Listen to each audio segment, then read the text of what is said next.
to minor in chemistry, and then I want to be an anesthesiologist. Wow. But this is no ordinary job interview. I did a lot of sports. Taped earlier this year in Las Vegas, it is the seemingly normal prelude to a pornographic movie from a company called Casting Couch Videos. I'm Stella Ann. I'm 18. I'm from Minnesota, and I'm really looking forward to get started. And in a few minutes, Alyssa, who goes by the name Stella Ann in the movie, will be seen on camera having sex with a total stranger. Just a few days after that video was posted online, Alyssa began getting taunting messages on Twitter and Facebook, mostly from old classmates at Stillwater High School, who huddled around their smartphones in the cafeteria looking at the video.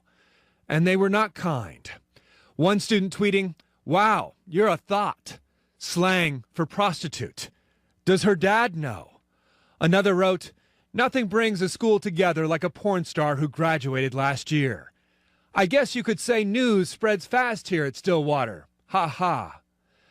Alyssa responded with her own tweets, "Famous for days," and "porn star status, A-OK." And yet, everything was not okay.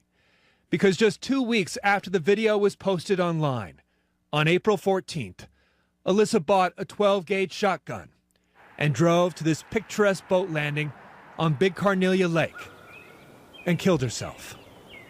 She was only 19 years old. Alyssa's family declined to talk to us on camera, and you can certainly understand why. But they told us it is true, Alyssa did suffer from depression at times. But they believe the taunting she received on social media, whether it should be considered bullying or not, played a significant role in her suicide. The Washington County Sheriff's Office is still investigating Alyssa's suicide, but detectives don't believe the postings on social media constitute criminal harassment. And a spokesperson for Stillwater High School says they haven't received any complaints or reports of bullying.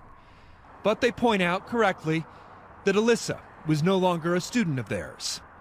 But her classmates at UW River Falls say they have little doubt what drove her to suicide. A lot of people, either A, they're being really negative and trolly about it, or they are kind of like standing up and saying like this shouldn't be happening and it shouldn't happen to people. It's kind of sad it's still happening, actually. I think it's sad when someone is pushed to that extreme. Okay, when someone picks on someone that much and they feel like they want to take their own life, I feel like that's incredibly sad.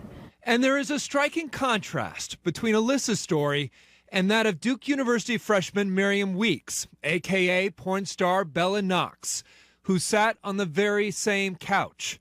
Weeks becoming a kind of celebrity with a glowing profile in Rolling Stone magazine last month and appearances on the talk show circuit. I don't want to take out hundreds of thousands of dollars of loans when I'm 18 years old. The women's studies major making headlines for making no apologies, saying pornography not only paid for college, it makes her feel empowered. I'm breaking barriers between the mainstream and between the adult industry, and I think that that's great and it's amazing, and I want to keep getting my message out there about female empowerment as well as sex worker rights. See how she's biting her lips and everything else to be so okay with this. Look at her. She's like, she's not sure what Joy to do. Friedman doesn't buy it for a minute. A social worker with Breaking Free, a nonprofit that helps women get out of the sex industry. She sees young women like Alyssa and Miriam all the time and sees little difference between pornography and prostitution, especially when she hears the man behind the camera. How are you feeling? A little bit nervous. Okay, that's fine. That's fine. That's a standard, normal reaction. Talked her up and made her special. He did the same thing that pimps do.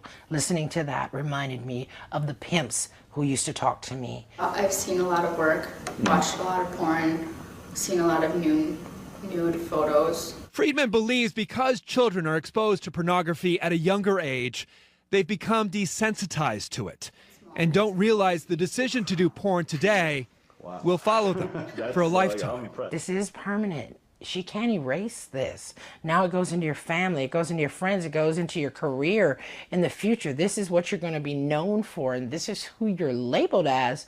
That affects you. Just like a normal childhood. Yeah. Nothing crazy. Everything was just like normal, huh?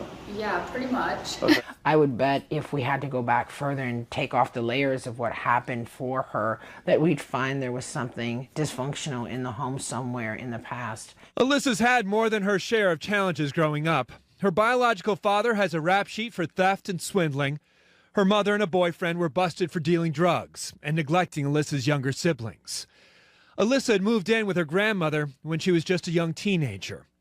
And Alyssa struggled with money, transferring last year from St. Catharines to UW River Falls. The kids from Stillwater High School who are making fun, do you blame them? Yeah, I do. I mean, I blame them because everybody plays a role here.